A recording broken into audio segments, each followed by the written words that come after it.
여러분 안녕하십니까? 코로나 이후 사실상 봉쇄돼 있던 국제선 항공편을 정부가 5월부터 단계적으로 풀기로 했습니다.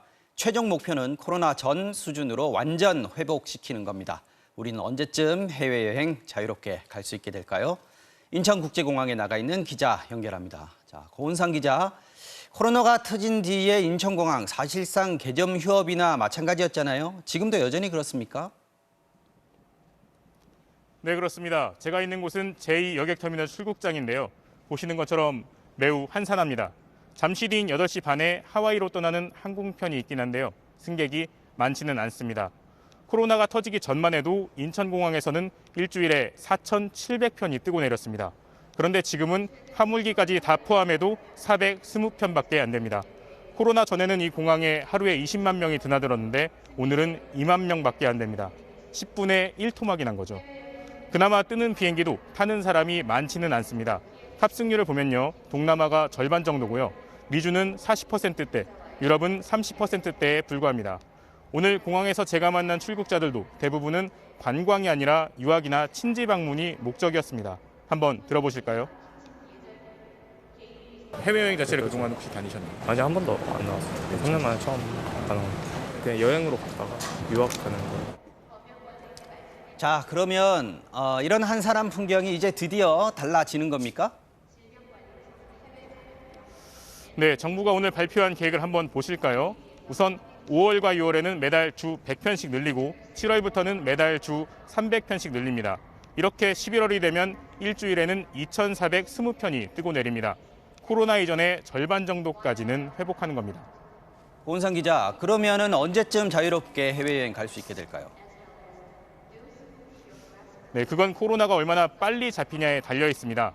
정부는 코로나가 엔데믹이 되면, 그러니까 우리가 독감처럼 늘상 달고 살아야 하는 풍토병이 되면 국제선을 완전 정상화하겠다고 밝혔습니다. 아직 귀국 때 받아야 하는 PCR 검사 같은 절차들이 남아있긴 하지만요.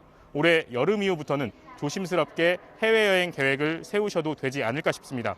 지금까지 인천국제공항에서 전해드렸습니다. 자, 이렇게 굳게 닫혔던 하늘길이 다시 열리는 배경에는 코로나19 유행의 감소세가 있습니다. 지난 한 주간 일평균 확진자 수는 27만 명 규모로 3주째 계속해서 줄고 있고요. 위중증 환자 수도 지난달 말에 정점을 찍은 뒤에 꾸준히 감소하고 있습니다. 일상의 공간들이 코로나 이전의 모습을 되찾는 속도도 빨라질 것으로 보입니다. 정혜인 기자입니다. 통상 주말을 거치며 줄어들었던 확진자 수가 급증하는 수요일. 오늘 신규 확진자는 28만 6천여 명으로 전주보다 13만여 명이나 줄었습니다. 지난달 17일 62만여 명, 정점과 비교하면 절반 아래로 뚝 떨어졌습니다. 위중증 환자 수도 1,100여 명으로 지난달 31일 1,300여 명으로 정점을 기록한 뒤 지속적으로 줄고 있습니다. 그러면서 병상도 점차 여유를 찾고 있습니다. 전국의 위중증 환자 병상 가동률은 60.6%. 지난달 28일 67.5%를 기록했던 수도권은 오늘 58%로 내려왔고 75.9%까지 치솟았던 비수도권도 66.9%로 떨어졌습니다. 의료체계 가동률은 관리 범위 내에서 운영되고 있고 중증 환자 치료에 충분한 대응 가능한 그런 상황입니다. 확진자들이 병원에서 대면 진료를 받는 데 이어 오늘부터는 약국에 직접 들러 약을 찾을 수 있게 됐습니다.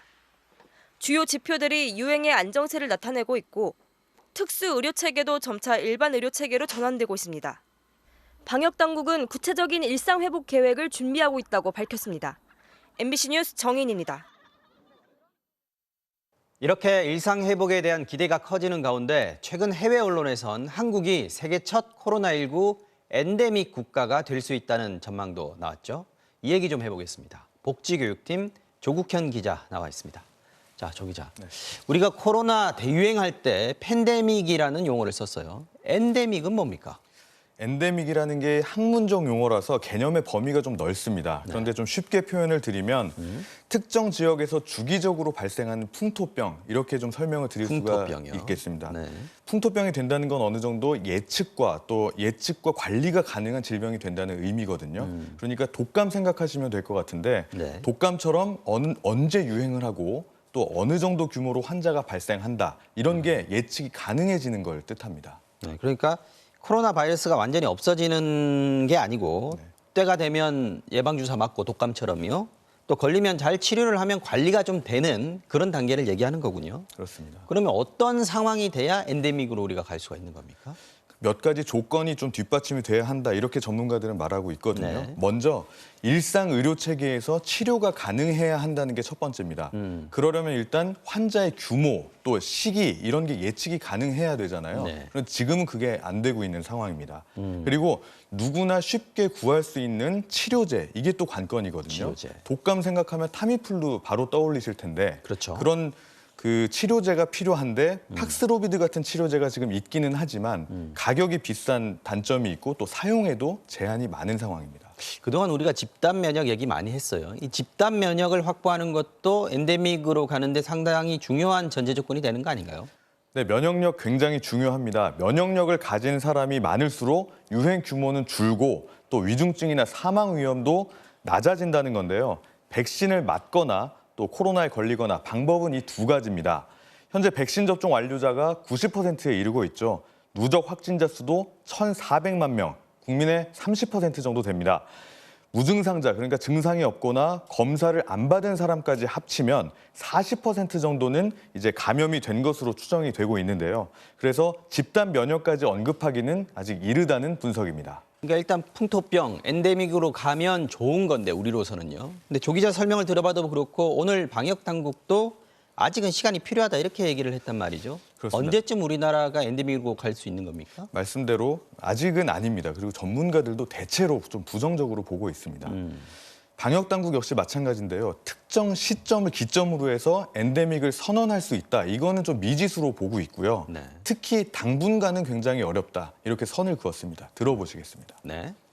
변이의 문제도 있고 아직까지 안정적으로 모든 의료 대응 체계나 혹은 감염 관리 체계들을 바꾸기에는 위험도가 높다고 보입니다. 다만 그 오미크론 변이 이후에 그 코로나 위험성이 낮아져 있는 거는 사실이잖아요. 그래서 사회적, 경제적 비용이 많이 드는 지금의 어떤 특수한 의료 체계보다는 일상적인 체계로 그 무게 중심을 좀 옮기겠다. 이런 네. 게 바로 정부의 입장입니다. 그래서 세계 첫 엔데믹 국가 이런 목표에 좀 집중하기보다는 일상의 체계를 차근차근 회복해 나가는데 중점을 두겠다는 겁니다. 네, 조 기자 잘 들었습니다. 다음 소식입니다. 정부가 대통령 집무실 이전을 위한 360억 원의 예비비 지출을 오늘 의결했습니다. 이로써 용산 집무실은 확정된 미래가 됐습니다. 하지만 취임식이 열리는 5월 10일까지 남은 시간을 감안하면 대통령 임기를 용산에서 시작하는 건 사실상 불가능합니다. 윤석열 당선인은 일단 통이동 사무실을 임시 집무실로 이용한다는 계획인데 몇 가지 걱정되는 점들이 있습니다. 이지선 기자가 짚어봤습니다. 정부가 의결한 예비비는 360억 원입니다. 청와대 조직 중에 필수 안보 시설인 국가위기관리센터와 경호 종합상황실 등을 국방부 청사에 우선적으로 구축하는 비용 116억 원, 그리고 일반 사무실 공사비와 전산 시스템 구축 비용 101억 원, 또 대통령 관저로 사용될 한남동 공관 리모델링 비용에는 25억 원이 책정됐습니다. 그리고 국방부를 지금의 이 합참 건물로 이전하는 비용 118억 원까지 총 360억 원인 겁니다. 이 인수위가 요구했던 금액 496억보다 136억 원이 적죠. 이 한미 연합훈련이 다 끝나고 필수 안보시설도 다 구축된 뒤에나 이전이 가능한 이 대통령 집무실 조성 비용과 경호처 이전 비용은 이번에는 빠졌습니다. 그런데 이전이 어느 정도 끝나려면 5월 말이나 6월 초는 돼야 하죠. 이 취임 후 한 달 정도의 기간이 문제입니다. 윤석열 당선인은 통이동 사무실을 임시 집무실로 이용하겠다고 했는데 문제는 없을까요? 가장 큰 걱정은 안보입니다. 이 북한 미사일 발사 같은 상황이 발생할 경우 국가안전보장회의는 국방부 벙커에서 열고 이 통이동에서 벙커까지는 국가 지도 통신 차량을 이용하는데 시간 지체는 둘째로 치더라도 이동 거리가 먼 만큼 경호에 문제는 없을지 우려가 나옵니다. 대통령 출퇴근길에 발생할 시민 교통 불편도 걱정입니다. 한남동 공관 리모델링이 오래 걸릴 경우 한동안 서초동 자택에서 출퇴근을 해야 하는데 이 교통 통제를 하면 단 15분이면 된다지만 이 반포대교와 남산터널, 소곡로와 세종대로 등 이 통제가 들어가는 약 11km 구간 대부분이 이미 악명 높은 정체 구간입니다. 출퇴근 시간을 피한다 하더라도 통제 때문에 길이 막히는 건 뾰족한 수가 없어 보입니다. 실제로 오늘 출퇴근 시간대를 피해서 같은 구간을 직접 이동해봤습니다. 서초동 자택에서 반포대교 진입까지 13분, 다시 남산 3호 터널까지 6분, 통이동 사무실까지는 14분으로 총 33분이 걸렸습니다. 운 나쁘게 교통 통제 시간과 겹치게 될 경우 50분 가까이 소요될 수 있는 겁니다. 안 막히는 시간대가 새벽 진짜 4, 5시 아니면은 저녁 9시 이후 그렇게 다닐 건 아니잖아요. 통제하면은 아마 저희는 한 바퀴를 못 돌 수도 있죠. 서초동 자택이 아닌 통이동 집무실에서 1분 거리에 있는 삼청동 총리공관에 머무는 방안도 거론되고는 있지만 현재로선 가능성이 낮다는 게 인수위 측 입장입니다. MBC 뉴스 이지선입니다. 국방부도 내일 바로 이삿짐 업체와 계약을 체결하고 본격적인 이사를 시작한다고 밝혔습니다. 오늘 벌써 문서를 파쇄하고 짐을 옮기기 시작하는 등 발등에 불이 떨어진 모습입니다. 인수위는 한미연합훈련 등에 지장이 없게 한다면서도 이사 자체는 빨리 해달라는 입장이어서 국방부에서는 볼멘 소리도 나오고 있습니다. 정동훈 기자가 취재했습니다. 오늘날 국방부 청사 앞 대형 트럭 앞에 서류 뭉치가 담긴 포대 10수개가 놓여 있습니다. 이사를 앞둔 국방부가 짐을 줄이기 위해 파쇄 차량을 부른 겁니다. 네, 이사가기 전에 불필요한 지금 처리하고 있습니다. 국방부 본청의 한 사무실. 소파와 집기들이 복도에 옮겨져 있고 사무실 안에는 컴퓨터만 놓인 책상 한 개만 남아 있습니다. 이사를 가는 모양이네요. 깜짝 놀랐어요. 내일 이후에 결과를 오라고 한대요. 이사업체가 오기도 전에 벌써 이전 작업에 착수한 겁니다. 국방부는 내일 이삿짐 업체와 총 118억 원 규모의 계약을 체결하고 본격적인 이사를 시작한다고 밝혔습니다. 국방부 지휘부서와 합참을 제외하곤 용산 영내의 기관과 부서들이 순차적으로 이동합니다. 하지만 합참으로 우선적으로 이전하는 비지휘부서들의 경우 한미연합훈련이 끝날 때까진 기존 부서가 움직일 수 없기 때문에 일단 합참 내 빈 회의실 등으로 짐을 옮겨놨다가 한 달 뒤 다시 이사하는 불편을 감수해야 하는 상황입니다. 때문에 군 내부에선 밀어내기식 이사라며 불만도 나오고 있습니다. 군 한 관계자는 군 최고 통수권자께서 야전 텐트를 치더라도 용산에서 업무를 시작하겠다고 하니 밤새워서라도 방을 빼주는 게 도리이지 않겠냐고 했습니다. 또 이사업체 선정도 2천만 원이 넘는 계약은 공개 경쟁 입찰이 원칙이지만 최소 2달이 걸려 국방부는 수의계약으로 업체 한 곳을 선정할 방침입니다. 예외가 인정되는 긴급한 경우라는 겁니다.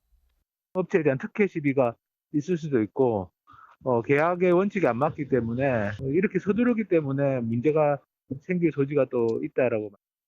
한미연합훈련이 끝나는 28일까지 본청에 남기로 한 장관실 등 지휘부서도 인수위 측에선 훈련이 끝나면 이전을 서둘러 달라고 국방부에 요청한 것으로 알려졌습니다. MBC 뉴스 정동훈입니다.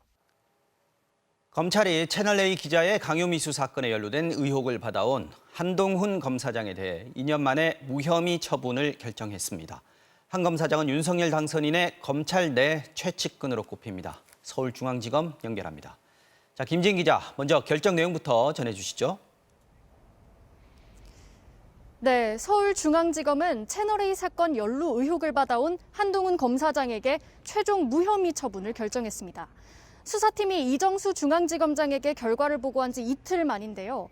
이 지검장은 차장 부장검사들과 회의를 열고 기소와 반대 이렇게 두 팀으로 나눠서 토론을 벌인 뒤에 최종 결론을 내렸습니다. 상당수는 수사팀 결론을 존중하는 입장이었고 일부는 반대 의견을 낸 것으로 전해졌는데요. 한 검사장은 채널A 기자가 여권 인사들의 비리를 폭로하라며 취재원을 강요하는 과정에 개입한 의혹을 받아왔습니다. 하지만 검찰은 한 검사장이 이 과정에 개입한 증거는 없다고 결론 냈습니다. 한동훈 검사장은 결정 직후에 지극히 상식적인 결정이 지극히 늦게 나왔다며 정의가 실현됐다는 입장을 내놨습니다. 한편 이 사건을 언론에 제보한 이른바 제보자 X, 지모 씨는 별도의 명예훼손 혐의로 재판에 넘겨졌습니다. 이 의혹을 처음 보도했다 고발당한 MBC 관계자들은 무혐의 처분을 받았습니다. 자, 검찰 내에서 2년이나 갈등을 빚어왔고 최근까지도 박범계 법무부 장관이 수사지휘권 발동까지 검토를 했었는데 서둘러서 마무리가 되는 모양새군요. 네, 당초 박범계 법무장관은 이 사건 지휘 라인에서 배제된 검찰총장의 지휘권을 복원시키는 방안을 검토했습니다. 하지만 직권남용 우려가 있고 또 불필요한 오해를 살 수 있다는 내부 반발에 부딪혀서 결국 한 발 물러서야 했는데요. 정권 마지막, 특히 정치인 출신 장관으로 검찰에 더 개입하는 게 부담스러웠던 것으로 보입니다. 검찰 입장에선 수사 대상자가 아이폰을 잠그고 버티면 조사할 수 없다는 불명예스러운 선례를 남기게 됐습니다. 더구나 검찰 고위 간부가 결백을 주장하면서 아이폰 잠금을 끝내 풀어주지 않고 수사에 비협조한 점도 오점으로 남았습니다. 한동훈 검사장이 피의자 신분에서 벗어나면서 새 정권 출범 뒤에 검찰 요직에 기용될 거란 전망은 더욱더 유력해졌습니다. 이 사건을 고발한 민주언론 시민연합이 결정에 불복해서 항고할 경우에 서울고검이 사건을 재수사할지 검토에 나서게 되지만 새 정부 출범을 앞둔 시점이어서 검찰 스스로 재수사를 결정할 가능성은 낮아 보입니다. 지금까지 서울중앙지검에서 전해드렸습니다. 민주당이 최근 검찰과 경찰의 수사에 대해서 윤석열 당선인에 대한 충성 경쟁이 도를 넘었다면서 이재명 죽이기라고 강하게 반발했습니다. 여권에 대해서만 수사를 서두르고 있고 반대로 당선인의 부인인 김건희 씨나 측근들에 대한 수사는 눈을 감고 있다는 건데요. 국민의힘에선 정당한 수사라고 말했지만 논란이 커지고 있습니다. 김재경 기자가 취재했습니다.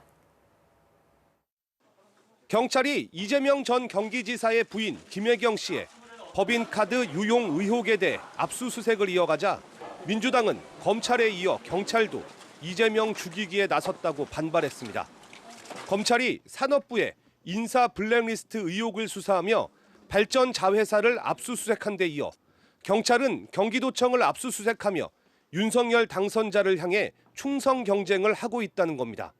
총검으로 정적을 짓밟던 군사독재처럼 이제는 법기술자들을 앞세워 비판 세력을 탄압하는 모습입니다. 50 군사정권 시절로 퇴행하는 것은 아닌가 국민의 우려가 큽니다. 민주당은 특히 고발장 접수 열흘 만에 압수수색이 이루어진 김혜경 씨와 달리 김건희 여사의 경력 위조와 주가 조작 의혹은 수사가 이루어지지 않고 있다고 비판했습니다. 측근 한동훈 전 검사장이 검언 유착 의혹에 대해 무혐의 처분을 받은 데 대해서도 크게 반발했습니다. 논문 표절, 학력과 경력 위조, 주가 조작 의혹 등 김건희 여사와 관련된 명백한 사건을 묵혀둔 채 살아있는 권력에는 무조차 자르지 못하는 칼이 선거에 패한 쪽에는 더없이 날카롭습니다. 국민의힘은 정치 보복이란 건 범죄가 없는데 만드는 것이라며 보복의 문제가 아닌 불법의 문제라고 반박했습니다. 이미 많은 언론 보도를 통해서 사실로 드러났거든요. 이거는 뭐 과잉의 문제가 아니고 보복의 문제가 아닌 소위 말해서 불법의 문제입니다. 그래서 이 부분에 대해서 수사를 하는 것은 정당하고요. 하지만 민주당에선 검사 출신 대통령 당선인에 대해 수사기관들이 알아서 코드를 맞추는 거라며 수사를 통해 정치에 영향을 주려는 시도를 막아야 한다는 목소리가 커지고 있습니다. MBC 뉴스 김재경입니다. 여성 아나운서에 대한 성희롱 발언으로 당에서 제명을 당했던 강용석 변호사가 국민의힘에 복당 신청을 했습니다. 6년 전엔 복당을 거부했던 국민의힘 서울시당이 이번엔 만장일치로 승인을 해줬는데요. 여성 단체들이 강하게 반발하고 있습니다. 김민찬 기자가 전해드리겠습니다. 문재인 대통령이 신천지 총수와의 친분이 있다고 유튜브에서 거짓 방송을 한 강용석 변호사. 이 사진 보시면 왼쪽에서 지금 악수하고 있는 사람이 이만희입니다. 네. 2012년 사진이에요, 이거는. 각종 막말과 가짜 뉴스로 여러 차례 경찰 수사를 받은 강 변호사가 경기지사 출마를 선언한 데 이어 국민의힘 서울시당에 복당을 신청했습니다. 국회의원 재직 당시 여성 아나운서를 성적으로 비하하는 발언을 해 당에서 제명당한 지 12년 만입니다. 복당의 1차 관문격인 국민의힘 서울시당은 입당 신청서를 받자마자 하루 만에 승인했습니다. 제명당한 지 5년이 지난 만큼 결격 사유가 없다는 이유에서입니다.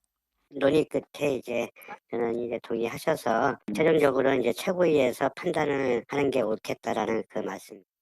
하지만 국민의힘 당규 7조는 공사를 막론하고 품행이 깨끗한 자, 과거의 행적으로 국민의 지탄을 받지 아니하는 자로 당원 자격 심사 기준을 명시하고 있습니다.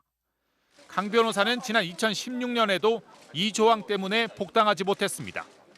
당원 심사 기준은 그대로인데 6년 전에는 안 되고 지금은 되는 겁니다. 여성 단체들은 강하게 반발합니다. 강 변호사의 복당은 최근 국민의힘에서 진행 중인 여가부 폐지 등 여성 지우기 정책의 일환이라는 겁니다. 깊이 사과하고 그게 얼마나 문제적이고 그런 것에 대한 논의 없이 그냥 시간이 지나서 복당 조치로 인해서 국민의힘이 어떤 가치를 가지고 있는지 증명이 되는 거죠. 복당의 최종 승인 권한은 국민의힘 최고위원회의가 쥐고 있습니다. 강 변호사가 성접대 의혹을 제기했던 이준석 대표가 회의를 주재하는 데다 당 지도부는 지방선거에 미칠 부정적 영향을 생각하지 않을 수 없어 논란이 예상됩니다. 이에 대해 강 변호사는 MBC와의 통화에서 공소시효라는 것도 있는데 징계도 통상시효는 3년이라며 최고위가 알아서 잘 판단할 거라고 말했습니다. MBC 뉴스 김민찬입니다. 우크라이나 부차에서 일어난 민간인 학살 사태에 대해서 젤렌스키 우크라이나 대통령이 유엔 화상 연설을 통해서 러시아를 강력하게 비난했습니다. 유엔이 직무유기를 하고 있다면서 안보리 상임이사국에서 러시아를 퇴출시켜야 한다고 촉구했는데요. 폴란드에서 우크라이나 상황을 취재하고 있는 조희원 기자를 연결해서 자세한 이야기 들어보겠습니다. 자, 조희원 기자, 젤렌스키 대통령이 연설을 하면서 민간인 집단 학살 현장의 모습도 공개를 했죠. 네, 잠시 후에 화면에 나가는 사진들이 젤렌스키 대통령이 이번에 유엔에서 공개한 참상들입니다. 너무 참혹해서 방송에서 직접 보여드릴 수가 없는 수준이라 뿌옇게 처리를 했습니다. 이 사진들을 모은 영상은 1분 반 정도의 분량인데요. 우물에 던져진 시신, 또 고문의 흔적이 가득한 시신들이 길바닥에 널려져 있습니다. 집단 학살이 일어난 부차와 수도 키이우 인근 이르핀과 모티즌 같은 도시에서 찍힌 사진들입니다. які вбивали в квартирах, в будинках, підриваючи гранатами, давили танками, просто давили танками в цивільних автівках посеред дороги. заради. 유엔에 나와 있는 여러 나라 대사들은 이 사진들을 아무 말 하지 못하고 지켜만 봤습니다. 젤렌스키 대통령은 유엔이 직무유기를 하고 있다고 비판했습니다. 차라리 문을 닫아라라고 강력한 표현으로 항의하기도 했습니다. Чи вважаєте ви, що час міжнародного права минув? Якщо ваша відповідь ні, то діяти потрібно зараз. 젤렌스키 대통령은 유엔이 안전보장이사회 상임이사국에서도 러시아를 퇴출시켜야 한다고 요구했습니다. 네, 부차 지역 말고도 지금 다른 지역에서도 참상이 계속해서 드러나고 있어서 안타까운 마음인데요. 전쟁이 시작된 지가 42일째입니다. 더 이상 이런 끔찍한 일이 벌어지지 않기 위해서는 전쟁이 빨리 끝나야 할 텐데 양측의 협상은 어떻게 진행이 되고 있습니까? 네, 양측은 지난 1일 6차 회담을 가졌는데요. 아직 추가 회담 일정은 없습니다. 그러는 사이 주된 전장은 우크라이나 동남부 쪽으로 옮겨졌고 러시아군의 포격이 집중되고 있는 남부 마리우폴은 도시 90%가 완전히 파괴가 됐습니다. 전기도 물도 끊긴 곳에서 폐허 속에 12만 명의 사람이 남아 있습니다. 저는 지금 바르샤바의 상징 문화과학 궁전 앞에 있습니다. 매 주말마다 세이브 유크레니언, 우크라이나 사람들을 살리자는 이름으로 반전 시위가 열리는 곳인데요. 이번 주말에도 시위가 예정돼 있습니다. 전쟁의 참상이 드러나면서 이 시위의 강도는 더욱 거세지고 또 확산될 것으로 보입니다. 폴란드 바르샤바에서 MBC 뉴스 조희원입니다. 자, 이렇게 집단 학살에 대한 러시아의 책임을 묻는 젤렌스키 대통령의 연설에 대해서 대부분의 나라들은 공감을 표했는데요. 하지만 공개적으로 러시아를 감싼 나라가 있었습니다. 바로 중국인데요. 성급한 비난은 자제해야 한다면서 러시아 편을 들고 나섰습니다. 베이징에서 이혜인 특파원이 취재했습니다. 젤렌스키 우크라이나 대통령 연설에 안보리 이사국들은 박수로 격려했습니다. 하지만 중국은 달랐습니다. 참혹한 영상은 우크라이나가 조작한 것이라고 주장한 러시아 편을 들었습니다. 都应基于事实，结论得出之前，各方应保持克制，避免无端指责。 중국은 유엔이 러시아 규탄 결의안을 냈을 때마다 모두 기권했고 러시아에 대한 경제 제재도 반대해 왔습니다. 국제사회에서 러시아의 버팀목 역할을 해주고 있는 겁니다. 包括中国在内的各国同俄的正常贸易往来已受到不必要损害，还有一些势力企图。 중국 입장에서 우크라이나 사태는 중국에 대한 미국의 압박을 분산시키는 효과를 가져왔습니다. 미국에 맞설 힘을 키울 시간을 번 셈으로 장기화될수록 유리할 수 있습니다. 경제 제재로 러시아가 중국에 의존할 수밖에 없게 된 점도 국제사회에서 중국의 영향력을 키울 수 있습니다. 中俄合作无上限，我们争取和平无上限，维护安全无上限，反对霸权无上限。 인도 역시 그동안 러시아의 우크라이나 침공에 침묵했지만 이번 부차 악살에 대해선 규탄하는 목소리를 냈습니다. 중국이 러시아를 감싸는 건 미국에 맞서는 한 배를 탔다고 생각하기 때문일 겁니다. 하지만 전쟁 범죄까지 방관하고 있다는 비난은 피할 수 없을 것으로 보입니다. 베이징에서 MBC 뉴스 이혜인입니다. Андрей Попов, мне 63 года. Я помогаю людям выжить в этой войне. 우크라이나의 수도 키이우 외곽에 사는 안드레이 씨. 전쟁의 처참한 현장에서 부상자들을 이송하는 일을 스스로 나서서 하고 있습니다. 매일 끔찍한 공포를 경험하고 있는 안드레이 씨는 하루빨리 전쟁이 끝나서 더 이상 이런 일을 하지 않기를 바란다는 갈망을 전해왔는데요. 박소희 기자가 화상으로 안드레이 씨의 이야기를 들어봤습니다. 총알이 어깨를 관통한 여성. 남편과 아이와 함께 차를 타고 가다 러시아군의 무차별 총격을 받았습니다. Жена с ребенком спасались из Житомира, ехали сзади. Они открыли по ним огонь. Жена получила ранение в область грудной клетки. 저는 안드레이 씨에게 직접 목격한 전쟁의 참상들을 말씀해달라고 했습니다. 저희와 통화를 자청했지만 안드레이 씨는 힘들어했습니다. 안드레이 씨는 불타버린 차에서 부상자를 꺼내고 시신들을 수습하는 일을 했습니다. 3년 동안 직접 군인으로 참전했던 앙골라 내전보다 지금이 더 참혹하다고 했습니다. Даже там были какие-то правила. Они прикрываются всем, и, судя по всему, у них один план – это уничтожить все, что есть в Украине. 총알은 여성도 아이들도 가리지 않았습니다. 60이 넘은 안드레이 씨도 무서웠습니다. 오신데도 이 일을 계속 하시는 이유가 무엇인지. Мы как могли пытались выжить в этой зоне и дать небольшое поселение, в котором жили люди, очень много было пожилых людей и 안드레이 씨는 말을 계속 잇지 못했습니다. 슬픔인지 공포인지 사무침을 참지 못하고 눈물을 쏟았습니다.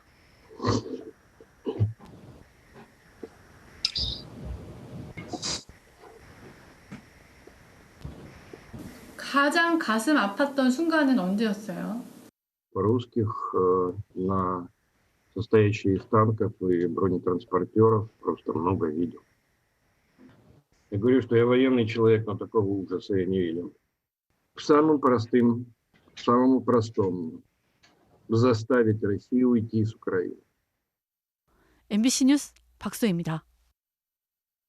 지난해 우리나라의 1인당 국민소득은 3만 5천 달러, 인구 5천만 명이 넘는 나라 중에 6번째로 높습니다. 소득만 놓고 보면 한국은 선진국인데요. 하지만 통계청이 오늘 내놓은 보고서를 보면 아직 부족한 점이 많습니다. 가장 먼저 눈에 띄는 건 노인 빈곤율인데요. 66살 이상 중에 중간 소득의 절반도 벌지 못하는 사람이 전체의 40%나 됩니다. OECD 회원국 가운데 압도적인 1위입니다. 그럼 여성의 사회적 지위는 어떨까요? 여성 국회의원의 비율 보시죠. 5명 중에 1명에 불과해서 일본, 터키, 콜롬비아와 함께 꼴찌 그룹이고요. 정부와 기업의 여성 관리자의 비율도 7명 중에 1명으로 역시 일본, 터키와 함께 꼴찌 수준입니다. 자, 이번엔 온실가스 배출량은 어떤지 한번 보시죠. 2018년 우리나라는 7억 톤 넘게 배출을 했는데 OECD 국가들 중에 미국, 일본, 독일, 캐나다에 이어서 5번째로 많았습니다. 자, 선진국이 개발도상국을 위해 지원하는 원조 규모 2020년 국민 총소득의 0.14%에 그쳤는데요. 역시 그리스, 체코에 이어서 꼴찌에서 3번째입니다. 다른 나라를 돕는데 인색하다는 뜻입니다.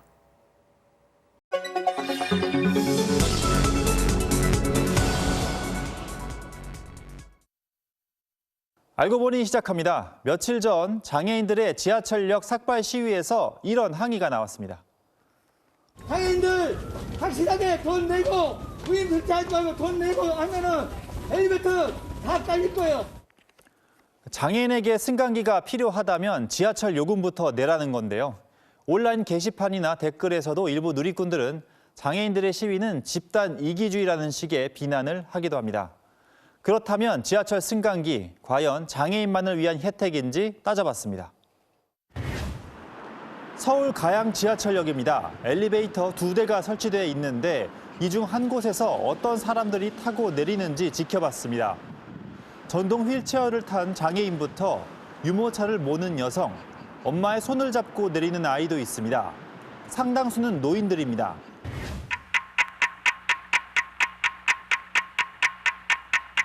한 시간 동안 집계한 결과 이용객 중에 휠체어를 탄 사람같이 눈으로 확연히 알아볼 수 있는 장애인은 7명 뿐이었고 유모차를 끄는 사람이나 노인 같은 비장애인이 34명이었습니다.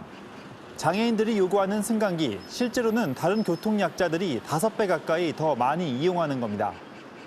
좋은 거는 일단 계단을 안 오르니까 노약자들, 우리 같은 사람들 70이 넘었으니까. 무임승차하는 승객도 장애인은 17%뿐이고 노인이 80%를 차지하고 있습니다. 그러면 장애인 따로 노인 따로냐? 현실을 보면 그렇지 않습니다. 지난 2020년 장애인 등록 현황을 보면요. 장애인 8만 3천 명이 새롭게 등록이 됐는데 54살이 넘어가면서부터 숫자가 가파르게 늘어납니다. 그래서 새로 장애인이 된 사람 중에 60살 이상이 전체의 3분의 2를 차지합니다. 결국 건강한 사람들이 나이 들면서 장애가 생기는 경우가 많다는 겁니다. 후천적으로 질환이랑 사고로 일단 장애인들이 늘어나고요. 또 이제 뇌졸중이나 노인성 질환으로 장애가 들어오시는 분들이 꽤 많으세요. 우리나라 장애인 숫자는 약 260만 명. 이 가운데 88%, 10명 중에 약 9명이 후천적 장애인입니다. 저상버스는 어떨까요? 경기연구원 조사에 따르면 교통약자인 휠체어 이용자나 유모차 이용자의 저상버스 만족도가 5점 만점에 각각 1.84점, 2.37점으로 그리 높지 않았습니다.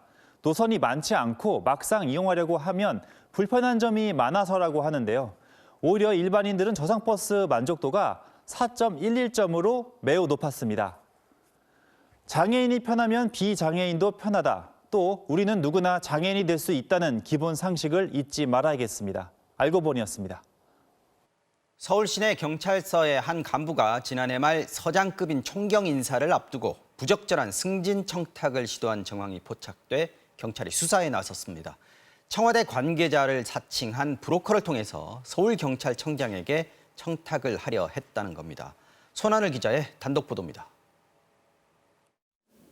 지난해 12월 30일 경찰청이 내부 공지한 총경 승진 예정자 명단입니다. 총경은 일선 경찰서 서장급으로 87명이 승진 대상자로 내정됐습니다. 그런데 이 같은 인사 발표를 앞두고 서울의 한 경찰서에서 근무하던 A 과장이 서울경찰청장에게 승진을 청탁하려 했다는 혐의가 포착돼 경찰이 수사에 나섰습니다. 승진 대상자 추천권을 가진 고위 관계자에게 브로커를 통해 인사 청탁을 시도했다는 겁니다. 당시 이 브로커는 자신이 청와대 실장이라며 A 과장의 승진을 청탁하려 했던 걸로 알려졌습니다. 경찰은 지난해 12월 초 자체 인사평가를 바탕으로 승진 대상의 5배수를 후보자로 추렸는데 A 과장이 청탁을 시도한 시점도 이 무렵인 걸로 전해졌습니다. 서울경찰청 반부패 공공범죄 수사대는 A 과장을 최근 피의자로 입건하고 소환 조사한 걸로 확인됐습니다. 경찰은 청와대 관계자를 사칭한 브로커에 대해서도 공공기관명을 허위로 사칭한 혐의를 적용했습니다. 다만 A 과장은 최종적으로 승진 임용 대상엔 포함되지 못했고 이후 서울시내 다른 경찰서 과장으로 전보됐습니다. 경찰은 청탁을 한 간부가 더 있는지에 대해서도 수사하고 있는데 경찰 관계자는 수사가 진행 중인 사건이어서 언급할 내용이 없다고 밝혔습니다. A 과장은 MBC와의 통화에서 자신은 총경 승진 후보자에 포함되지 못했던 만큼 승진을 청탁할 이유가 없었다면서 더 드릴 말씀이 없다고 말했습니다. MBC 뉴스 손한입니다. 작년 말 헌법재판소는 아동 청소년 성폭력 피해자는 재판에서 진술을 담은 녹화본만 내도 된다는 법조항이 위헌이라고 결정했습니다.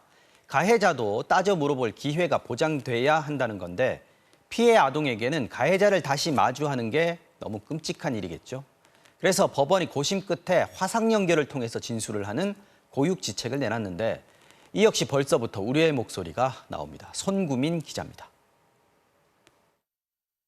지난해 봄, 한 남성으로부터 상습적으로 성추행을 당한 7살 서연 양. 아동 성범죄 지원 기관인 해바라기 센터에서 피해 진술을 녹화했습니다. 검찰은 혐의가 충분히 입증된다고 보고 가해자를 재판에 넘기려 했습니다. 그런데 돌연 서연이가 직접 법정 증인석에 서야 될 수도 있다는 얘기가 나왔습니다. 아동이 법정에 못 나오면 기소를 못 하겠다 이랬던 거거든요. 그리고 아이가 이제 장기간 심리 상담 받으면서 이게 고민 중이에요. 이제까지 성폭력 피해를 입은 아동 청소년은 해바라기 센터에서 한 번 진술을 녹화하면 그걸로 끝이었습니다. 법원에도 이 녹화본만 내면 됐는데 작년 12월 헌법재판소가 이 제도가 위헌이라고 결정했습니다. 가해자도 직접 반대 신문하면서 방어할 권리가 보장돼야 한다는 겁니다.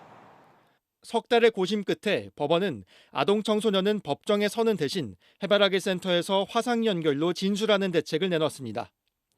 7살 서연이는 법정에 안 나가도 되지만 끔찍한 기억을 다시 떠올리며 진술할 수밖에 없게 됐습니다. 해바라기 센터에서 하나, 법원의 다른 공간에서 하나 아무 차이가 없죠. 그 느낌, 부담을 느낀다는 측면에서는. 법조계에선 아동에 대해 지나치게 공격적인 질문은 제지시키는 등 구체적인 현장 대책이 보완돼야 한다는 지적이 나옵니다. 그 실제 증인신문 과정에서 재판부가 좀 그런 부분에서는 개입을 해요. 그러니까 그런 대상의 특수성이 있기 때문에 좀 약간 잘 부드러운 말투로 해가지고 증인신문도 이루어지는 경우들이 대부분이고. 법무부는 피해 아동협회 아동전문조사관을 배치해 지원하기로 했습니다. 법원은 7개 해바라기 센터에서 시범 시행을 해본 뒤 5월 중 전국으로 화상 진술 제도를 확대할 계획입니다. MBC 뉴스 손구민입니다. 앞서 하늘길이 다시 열린다는 소식 전해드렸는데 항공 여행업계에 들뜨고 설레는 분위기에도 웃을 수 없는 사람들이 있습니다. 코로나 때문에 이 업계에서 해고된 노동자들입니다. 김하영 기자가 이들을 만났습니다. 오늘로 692일, 김계월 씨는 2년 가까이 거리에서 지내고 있습니다. 김 씨는 아시아나 항공의 제하청 업체인 KO 소속 기내 청소 노동자였습니다. 코로나가 터지자 회사는 직원 250명을 무더기로 무급휴직시켰습니다. 무급휴직에 동의하지 않은 8명은 그냥 해고했습니다. 서명하지 않으면 정리해고의 대상이 된다고 그랬어요. 근데 우리 8명의 노동자들은 그때 당시에 서명하지 않았고 직원 월급의 3분의 1만 회사가 부담하면 나머지는 정부 지원을 받을 수 있었지만 회사는 그 3분의 1도 부담스럽다며 해고와 무급휴직을 강행했습니다. 원청인 아시아나 항공도 기간산업이라는 이유로 정부 지원을 2조 4천억 원이나 받았지만 하청 노동자들의 해고에는 아무 관심 없었습니다. 법원은 부당해고라고 판결했지만 회사는 항소로 버티고 있습니다. 그 2년 사이 무급휴직자 대부분은 생계 때문에 뿔뿔이 흩어졌고 해고자 3명은 정년을 맞았습니다. 분명히 여행객들이 많이 늘 거라고 생각이 들어요. 해고된 이 노동자들이 현장으로 돌아갈 수 있도록 그게 해결되어야 된다고 저는 생각을 하거든요. 서울 명동에 있는 세종호텔. 작년 12월 코로나 때문에 힘들다며 15명을 무더기로 정리해고 대상에 올렸습니다. 30년 일한 직장에서 하루아침에 쫓겨난 노동자. 30년을 일을 해왔기 때문에 사실은 정년퇴직을 여기서 하고 싶었어요. 경영 악화됐다고 해서 자른 것도 있지만 앞으로의 개선할 의지가 전혀 없는 거라서. 2년을 간신히 버텨온 작은 여행사 사장. 결국 빚 7천만 원에 보증금까지 대부분 날리고 며칠 전 사무실 문을 닫았습니다. 저는 결국은 여기서 2년 동안 3천만 원을 까먹은 거죠. 원상복귀하는 비용을 안 쓰기 위해서. 동료 여행사 사장의 사무실 한 구석에서 재기를 꿈꾸고 있지만 짐 정리를 하고 페인트 칠을 하다 결국 참았던 눈물을 터뜨립니다. 일상 회복으로 성큼 다가서고 있는 지금. 하지만 누군가에게는 어쩌면 회복되지 못할 깊은 상처가 남았습니다. MBC 뉴스 김아영입니다. 고액 고문료 논란이 불거진 한덕수 총리 후보자의 인사검증을 앞두고 정치권의 공방이 가열되고 있습니다. 인수위 측은 한 후보자가 여러 번 능력을 인정받은 인사라고 엄호했고 민주당은 무난한 인준은 없다며 검증팀을 구성했습니다. 박윤수 기자의 보도입니다. 김앤장 고문료 논란에 대해 청문회로 해명 기회를 미룬 한덕수 총리 후보자. S51 사회이사로 1년에 8천만 원 받은 건 아예 대수롭지 않은 얘기라는 반응이었습니다. 글쎄, 별로 얘기할 게 없는데 그거는 제가. 대신 인수위가 엄호에 나섰습니다. 한 후보자는 김대중 노무현 정부 시절 실력과 능력을 인정받았다. 노무현 대통령의 판단을 무시해도 되겠냐고 되물었습니다. 청문회가 국민들 보시기엔 너무 피로하거나 아니면 발목 잡기 양상으로 진행되지는 않길 바란다라는 그런 요청과 당부의 말씀을 드리고 싶습니다. 청문회를 통과할 만한 적임자를 내세웠으니 검증 핑계로 발목 잡기 하지 말라고 미리부터 선을 그은 겁니다. 하지만 민주당은 옛 식구라 대충 넘어가는 일은 없을 거라며 공세 수위를 높였습니다. 우선 김앤장에서 전관 로비스트로 일한 게 아닌지 따져보겠다고 날을 세웠습니다. 이 엄청난 돈을 받아놓고 그게 업계 관행이었다 얘기하면 그 관행은 어느 나라 관행입니까? 그것도 저는 국민 눈높이에서 검증 대상이라고 생각합니다. 그러면서 음주운전과 세금 탈루 등 문재인 정부가 내세웠던 7대 원칙처럼 인수위도 새 정부에서 적용할 고위공직자 검증 기준을 공개하라고 촉구했습니다. 굳이 우리 정부의 기준을 고집하지는 않겠습니다. 하지만 아무런 기준도 없이 인사를 한다면 새 정부에 대한 신뢰와 기대는 그만큼 낮아질 것입니다. 민주당 일부 중진 의원들에게 한 후보자가 협조를 요청하는 전화를 건 것으로 알려졌지만 민주당은 검증 TF 보강에 나서며 치열한 공방을 예고했습니다. MBC 뉴스 박윤수입니다. 청와대 뒷산인 북악산이 54년 만에 전면 개방됐습니다. 그동안 볼 수 없었던 아름다운 경관과 문화 유적들이 시민들 품으로 돌아왔는데요. 개방 첫날 구나연 기자가 북악산을 다녀왔습니다. 굳게 잠겨있던 철문이 열리고 시민들이 산을 향해 발걸음을 뗍니다. 54년 만에 개방된 북악산 남측 탐방로. 잠시 들른 직장인들도 등산복을 차려입은 등산객들도 들뜬 모습이었습니다. 오늘 개방하신다고 해서 시각장애인은 이런 기회를 못 보잖아요. 그래서 공기라도 이렇게 마시라고. 20분을 걸어 도착한 법응사터. 신라시대 진평왕 때 지어진 것으로 전해지는 사찰의 초석들과 기와 조각들이 고스란히 남아 시민들을 반깁니다. 이제 새로운 그 역사 문화 유적지 같은 거를 이제 직접 체감하실 수 있게 된 거죠. 다시 15분을 걸으면 나오는 작은 약수터. 이승만 전 대통령이 물을 떠다 마신 곳으로 알려진 만세동방 약수터입니다. 임금의 만소무강을 기원하고 나라의 번창함을 기원한다, 그런 의미를 가지고 있습니다. 오늘부터 북악산 남측면 통행이 가능해지면서 1968년 이후 제한적으로 공개되어 북악산이 전면 개방됐습니다. 북한군이 지난 1968년 청와대 기습을 시도한 김신조 사건 이후 청와대 뒷산은 시민들에겐 금지된 땅이었습니다. 지난 2018년 문재인 대통령이 인왕산을 개방한 데 이어 재작년에는 북악산 북측면을, 그리고 이번엔 남측면을 개방하면서 청와대 뒷산이 이제 완전히 열렸습니다. 개방된 북악산 면적은 여의도 공원의 4.7배인 110만 제곱미터, 탐방로 길이는 4.8km입니다. 일각에선 이번 조치가 윤석열 당선인의 청와대 개방 공약을 의식한 것 아니냐는 해석도 나왔는데, 청와대는 2년 전 북악산 북측 개방 당시 2022년 상반기 남측 개방도 예고했었다며 탐방로 정비와 편의시설 준비 등을 거쳐 예정대로 개방한 거라고 설명했습니다. MBC 뉴스 구나연입니다. 가평 계곡 살인의 공범인 조현수가 누리꾼들을 고소해서 합의금을 받아냈다는 사실이 알려지면서 공분이 일고 있죠. 저희가 이 고소장을 입수해서 살펴봤습니다. 자수하고 참회하라, 돌이킬 수 있을 때 돌이키라, 이런 단순한 글들까지 모욕적이라면서 무더기로 고소를 했던 것으로 확인됐습니다. 김상훈 기자가 단독 취재했습니다. 30대 직장인 강모 씨는 2년 전 계곡살인 사건을 방송으로 접하고 인터넷에 글을 썼습니다. 악마 같은 것들, 너희들은 반드시 그 벌을 받을 것이다. 죽어서도 그 업보는 영원할 것이다. 반드시 고통스럽게 죽을 것이라고 적었습니다. 죽은 망자가 너무나도 안타까웠고 그 망자가 겪었던 그런 고통들을 봤었을 때 너무 그게 분노하게 됐고 욕설이나 허위 사실은 한마디도 담지 않아 처벌될 거라곤 생각도 못했습니다. 그런데 9달 뒤 조현수의 고소장이 날아왔습니다. 강 씨의 표현이 모욕적이라는 겁니다. 합의금을 주고 수사를 피하는 방법이 있었지만 강 씨는 변호사비를 160만 원이나 써가며 끝까지 수사에 응했습니다. 근데 저는 합의는 주고도 하고 싶지 않더라고요. 방송을 본 시청자의 입장에서 글을 쓰고 그 정보만 보고 그대로 얘기했을 뿐인데. 하지만 강 씨는 결국 재판에 넘겨졌고 법원으로부터 벌금 50만 원을 선고받았습니다. MBC가 조현수의 고소장을 입수해 확인한 결과 조현수는 명예훼손 혐의로 32건, 모욕 혐의로 74건 등 106건을 고소했습니다. 그런데 고소한 글 중에는 진짜 나쁜 인간들, 꼭 천벌 받기를, 사람이 할 짓이 아니다, 관상은 과학이다 같은 단순 비방성 글들이 포함됐습니다. 심지어 돌이킬 수 있을 때 돌이키라, 진정한 참회만이 마지막 기회다 같은 글까지 모욕적이라며 고소했습니다. 고소당한 누리꾼들은 전과자 처지가 되거나 100만 원 넘는 합의금을 줬습니다. 내가 지금 살해를 저지른 사람한테 돈을 보내왔구나. 그걸 알게 되고 나서는 사실 상당히 당황스럽고 뭔가 잘못되지 않았나? 라는 생각을 좀 하게 됐어요. 처벌된 일부 누리꾼들은 조 씨가 실제 살인죄로 수배됨에 따라 재심 청구를 준비하고 있습니다.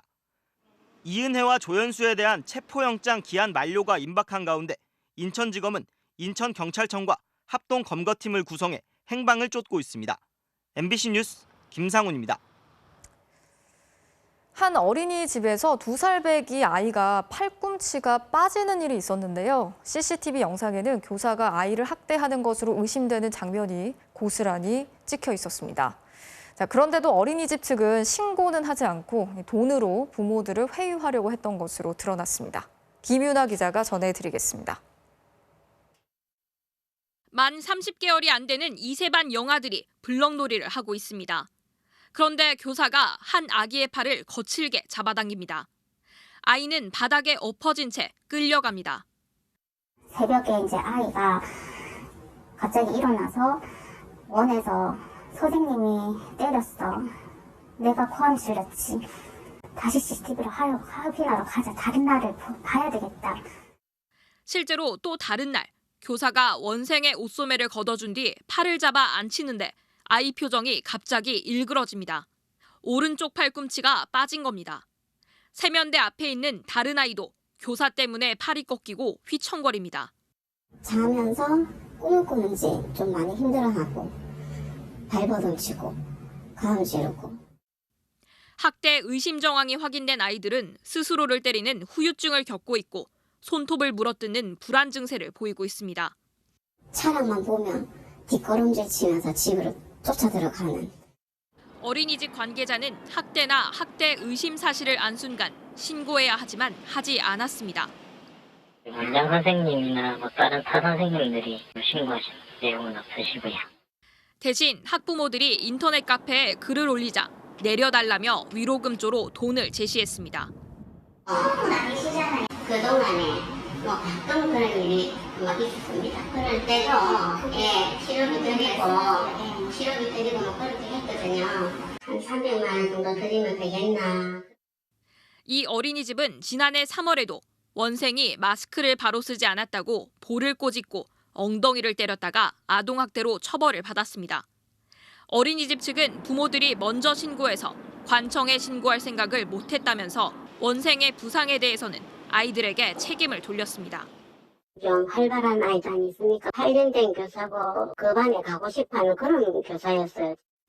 해당 교사들은 사건 직후 어린이집을 그만뒀고 경찰은 피해 아동이 최소한 3명은 더 있을 것으로 보고 수사를 벌이고 있습니다. MBC 뉴스 김민아입니다. 헬륨가스를 마시고 음성을 변조한 듯한 목소리를 내는 장면, 예능이나 유튜브 영상 등에서 종종 볼 수 있죠. 그런데 많은 양을 마시면 호흡 곤란 등에 빠질 수가 있어서 주의가 필요한데요. 인천의 한 중학생이 인터넷으로 주문한 헬륨가스를 들이마셨다가 숨지는 사고가 발생했습니다. 차현진 기자가 취재했습니다. 인천 남동구의 한 아파트 단지. 어제 저녁 6시쯤 이곳에서 중학교 2학년 남학생이 쓰러져 있다는 신고가 소방서에 들어왔습니다. 구급대가 현장에 도착했지만 호흡과 맥박이 멈춰 있는 상태였습니다. 어머니가 이제 외출하고 돌아왔는데 누워있는 상황을 발견하고 신고를 하신 거예요. 사인은 헬륨가스 과다 흡입으로 인한 질식사. 숨진 학생의 부모는 아이가 온라인에서 헬륨가스를 주문했고 아침에 택배가 온 걸 봤다고 말했습니다. 쓰러진 아이의 방 앞에는 헬륨가스통이 놓여져 있던 걸로 확인됐습니다. 소방당국은 호기심이 많았던 아이가 실수로 가스를 많이 마셨던 것으로 보인다며 극단적 선택일 가능성은 낮게 봤습니다. 헬륨가스는 공기보다 가벼워 들이마시면 음성의 진동수가 커지면서 목소리가 바뀝니다. 유튜브에선 헬륨가스 마시고 노래 부르기, 성대모사하기 같은 콘텐츠가 조회수 100만을 기록하기도 했습니다. 앞으로도 항상 좋은 일만 가득하시길 바라겠습니다. 유명 인터넷 쇼핑몰에서도 일회용 헬륨가스를 판매하고 있는데 연령에 상관없이 구매할 수 있는 상태였습니다. 하지만 헬륨가스를 한꺼번에 많이 들이마시면 구토와 메스꺼움은 물론 호흡곤란에 빠져 의식을 잃거나 사망할 수도 있습니다. 헬륨 기체가 화학적으로 유해한 기체는 아닌데 헬륨을 너무 오래 마시게 되면 그동안 산소 공급이 안 돼서 위험할 것 같아요. 경찰은 숨진 학생의 부모와 헬륨가스 판매업체 등을 상대로 정확한 사고 경위를 조사하고 있습니다. MBC 뉴스 차현진입니다. 오늘 새벽 경기도 과천의 공사 현장에서 50대 노동자가 숨지는 사고가 발생했는데요. 이 숨진 노동자는 중장비가 움직일 때 안전을 위해서 신호를 보내주는 이른바 신호수였습니다. 최근 신호수들이 숨지는 사고가 잇따르고 있는데 안전 조치가 미흡하다는 지적이 나오고 있습니다. 김정우 기자가 취재했습니다. 경기도 과천의 지식산업센터 공사 현장. 오늘 새벽 5시 50분쯤 50대 노동자가 숨진 채 발견됐습니다. 흙을 파내던 굴착기 기사가 철제 구조물에 걸린 작업자용 조끼를 보고 바닥에 쓰러져 있던 노동자를 발견한 겁니다. 외상이 너무 심해가지고 과다출혈이나 그런 부분으로 인해서 심정지 상태로. 목격자도 CCTV도 없어 정확한 사고 경위는 파악되지 않고 있습니다. 다만 현장에서는 굴착기가 흙을 퍼내다가 근처에 있던 노동자를 쳤을 가능성이 제기됐습니다. 굴착기 보면 끄트머리 흙 푸는 거 있잖아요. 이게 스윙 치다가 그 스윙에. 이 공사 현장은 토사를 내보내는 작업이 한창이었는데요. 사고 이후 작업을 멈춘 상태입니다. 숨진 노동자는 중장비가 움직일 때 사고를 내지 않도록 신호를 보내주는 이른바 신호수로 하청업체 소속이었습니다. 사고 당시 해가 완전히 뜨지 않아 어두웠지만 신호수들은 야광조끼를 입고 있지 않았습니다. 반사조끼 이런 거 아무것도 없었어요. 그냥 불방망이만 들고 있었어요. 불방망이. 업체 측은 안전모와 안전신호봉을 지급했다며 문제가 없다는 입장입니다. 지난주에도 인천의 주상복합 건물 공사 현장에서 60대 신호수가 옥상에서 떨어진 벽돌에 맞아 숨지는 등 최근 신호수들의 사고가 잇따르고 있습니다. 산업안전보건규칙은 굴착기 같은 중장비를 사용할 때 안전을 위해 반드시 신호수를 배치하도록 하고 있습니다. 하지만 정작 신호수들을 위한 안전규정이나 교육은 미흡하다는 지적이 나옵니다. 말 그대로 신호수라는 게 단순 근로자인데 전문 자격증을 갖고 하는 게 아니고 말 그대로 교통통제하는 거지. 고용노동부는 해당 사업장에 대해 작업 중지 조치를 하고 사고 경위 및 중대재해처벌법 위반 여부를 조사하고 있습니다. MBC 뉴스 김정우입니다. 어제 경북 봉화에서 발생한 산불은 17시간 만인 오늘 오전 7시에 진화가 됐습니다. 대형 산불로 번졌지만 지난달에 있었던 동해안 산불에 비하면 빠르게 불길을 잡은 건데요. 나무를 옮기기 위해 만든 길이죠. 임도가 산불을 잡는 데 결정적인 역할을 했습니다. 김서영 기자가 취재했습니다. 희뿌연 연무가 산 위로 피어오르고 시뻘건 불길이 치솟습니다. 어제 오후 경북 봉화의 민가에서 시작된 불은 곧 마을 뒷산과 3km 떨어진 옆산으로 옮겨 붙었습니다. 주택 등 건물 3동도 불에 탔습니다. 가족들이 하나하나 벽돌 얹어가지고 지은 집이라 너무 허망하게 사실은 다 탔죠. 이 안이 다 타고 가재도구들을 이사를 다 했는데. 해가 진 다음이 문제였습니다. 진화 헬기도 모두 철수했고 한때 초속 9m의 돌풍까지 불며 추가 확산 우려에 긴장감이 감돌았습니다. 공중진화대와 특수진화대 800여 명은 밤새 방화선을 구축하고 호수로 물을 뿌리며 불길을 잡아갔습니다. 여 경사가 심하고 여 가시하고 덤불이 많아가지고 아주 어려움이 많습니다. 이 과정에서 미처 몸을 피하지 못한 천연기념물 수리부엉이 새끼가 공중진화대의 손에 구조되기도 했습니다. 해가 뜨자 헬기가 다시 투입됐고 불이 시작된 지 17시간 만인 오전 7시에 주불을 잡을 수 있었습니다. 산불이 난 봉화군 하천리 산의 임도입니다. 이 임도를 통해 소방장비가 산소까지 신속하게 진입할 수 있었습니다. 기본적으로 임도만 같이 진다면은 그래도 대응할 수 있고 통제를 가능하다는 걸 보여줬고요. 이번 산불로 축구장 170개에 달하는 산림 120헥타르가 소실된 것으로 추정됩니다. 현장에서는 앞으로 10일 동안 잔불 정리와 뒷불 감시가 계속될 예정입니다. MBC 뉴스 김서연입니다. 네, 이렇게 최근 기후 변화와 함께 대형 산불이 잇따라 발생하면서 산불 대응에도 과학적인 기법들이 다양하게 적용이 되고 있습니다. 산불이 발생한 지 1시간 만에 방향과 속도를 예측하는가 하면 항공 사진을 통해서 위험 정도를 미리 분석해서 진화에 큰 도움이 되고 있습니다. 김인성 기자가 전해드리겠습니다. 지난달 4일 오전 경북 울진에서 시작된 산불은 저녁쯤 강원 삼척의 LNG 생산 기지까지 위협했습니다. 산림당국은 LNG 기지에서 2km 떨어진 삼척시 원더급 일대에 급히 열 화상 드론을 띄웠습니다. 회색으로 보이는 산 능선을 따라 보라색과 노란색 점들이 띠를 이루고 있습니다. 보라색 띠의 한쪽은 북동쪽 능선을 향해 길게 뻗어 있고 다른 한쪽은 산 아랫마을을 향해 조금씩 내려오고 있습니다. 이미 불에 타버린 산림은 하얗게 변했습니다. 그런 정보들이 축적이 되어져서 산불 상황도로 표현이 되고 그게 이제 주간에 일주가 동시에 헬리콥터가 투입이 될 때 이걸 가지고 울진의 한울 원전 방어에는 국립산림과학원의 산불 예측 프로그램이 적용됐습니다.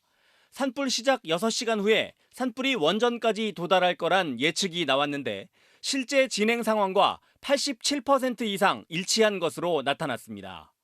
그러니까 헬기를 이제 집중 배치를 함으로 인해 가지고 원전까지 오는 불길을 막게 됐었던 거죠. 불이 옮겨붙기 쉬운 산불 취약지를 찾아내는데도 과학기술이 활용됩니다. 항공사진을 통해 인접한 주택이나 건물의 화재 위험도를 자동으로 분석하는가 하면 드론 영상으로 찾아낸 산불 취약지는 3차원 시뮬레이션을 거칩니다.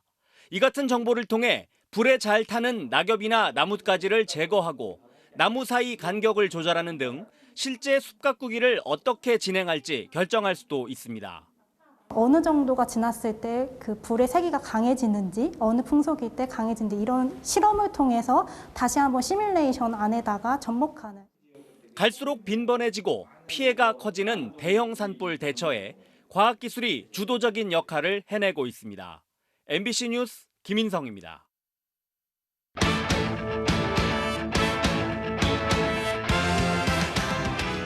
수요일 밤 스포츠 뉴스입니다. 골프 황제 타이거 우즈가 돌아왔습니다. 전성기를 지난 나이에 교통사고 후유증까지. 하지만 우즈의 마스터스 목표는 우승입니다. 손자훈 기자입니다. 연습 라운드만으로 전 세계를 설레게 한 타이거 우즈. 마스터스 개막을 하루 앞두고 기다렸던 필드 복귀를 선언했습니다. Well, as of right now, I feel like I am going to play. It's great to be back and be able to feel the energy and the excitement of the patrons again.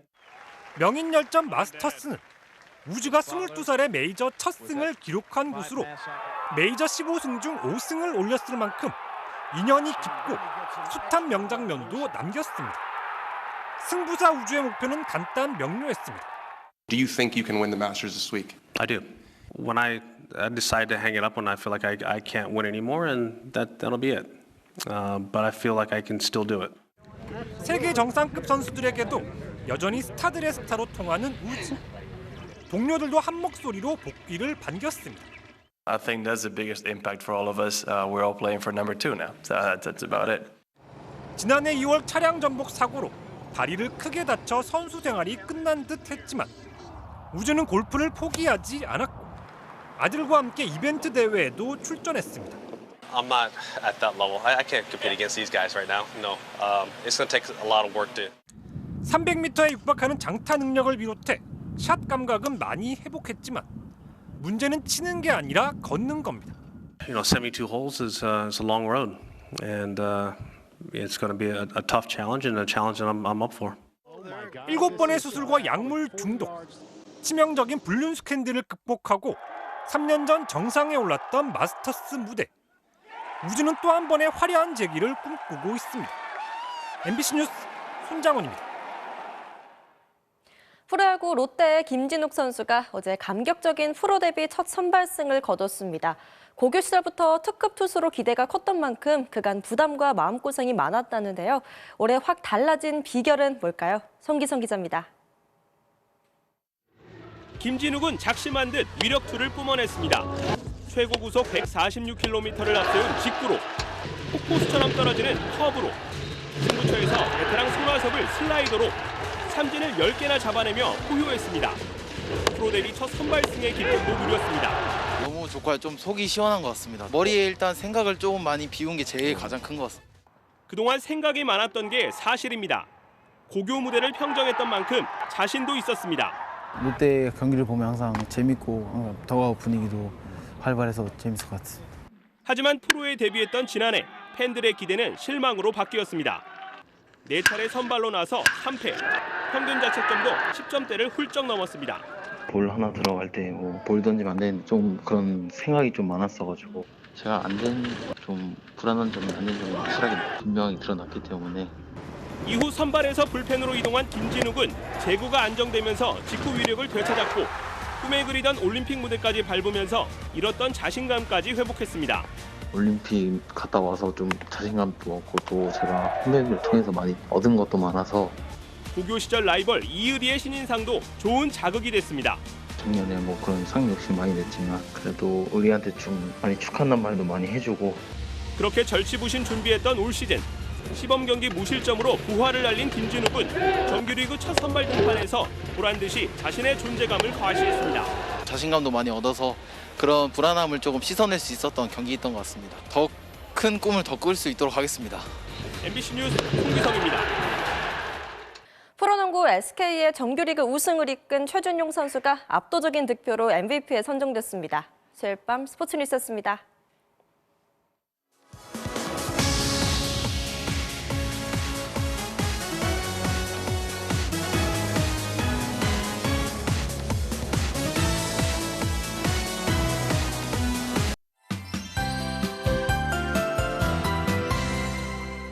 내일은 비가 오지만 우산을 들기에는 애매할 정도겠습니다.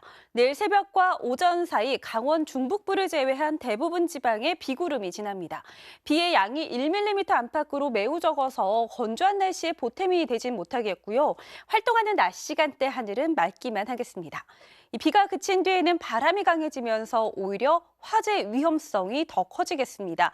현재 서울을 비롯한 동쪽을 중심으로 건조주의보가 내려진 가운데 내일 오후부터 강원 산지는 순간 시속 70km의 강풍이 불겠습니다. 크고 작은 화재 사고가 잇따르고 있는 만큼 조그마한 불씨 관리도 철저히 해주셔야겠습니다. 또 오늘 서울의 낮 기온 17도까지 올라서 무척 포근했는데요. 점차 강한 남서풍이 불어들면서 금요일부터는 고온 현상이 나타나겠습니다. 특히 주말에 서울 기온은 23도까지 치솟겠고 남부지방은 25도를 넘어서겠습니다. 내일 전국의 하늘 흐리다가 낮부터 맑아지겠고요. 당분간 서해안 지방은 짙은 안개가 끼겠습니다. 아침 최저 기온입니다. 서울 7도, 대전 6도로 오늘보다 조금 낮겠고요. 낮 기온은 서울 15도, 대구 21도, 광주 19도가 예상됩니다. 날씨였습니다. 뉴스 마치겠습니다. 오늘도 함께해 주신 여러분 고맙습니다.